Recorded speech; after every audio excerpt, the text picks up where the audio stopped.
नादुमा ख़बर शामिल क्यों था। ब्यूरो चीफ MD मुनीर अलाशारी की रिपोर्ट मुताबिक PPMA ने मुसरत रफ़ीक मैसर ऐं PP तालका मेयर के सदर महमूद खान मैसर तरफा काज़ी आरिफ UC के मुख़्तलिफ़ ॻोठनि में तरक़ियाती कमनि जो ॼार विछायो वियो आहे। ॻोठनि खे रोड रस्ता ड्रेनेज सिस्टम ॾिना विया आहिनि, जंहिंमें ॻोठ गाई मैसर खां ॻोठ गोंदी अहमद खान चांडियो ताईं रोड जो कमु मुकमल थी वियो आहे ऐं काज़ी आरिफ खां ॻोठ वली मोहम्मद पंवर ताईं रोड जो कमु तेज़ी सां जारी आहे, जेको जल्द मुकमल थींदो। ॻोठ थफड़ खां ॻोठ शेरू ॾेपर जे ॻोठ ताईं पथर विछाइजी विया आहिनि। इहो रोड जल्द कारपेट कया वेंदा।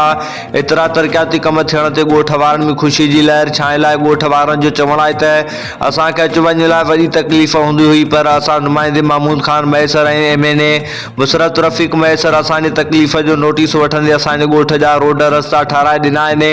हिननि चयो त असां अहिड़े अमल जी साराह कयूं था। असां महमूद खान मैसर सां हर मोड़ ते गॾु आहियूं।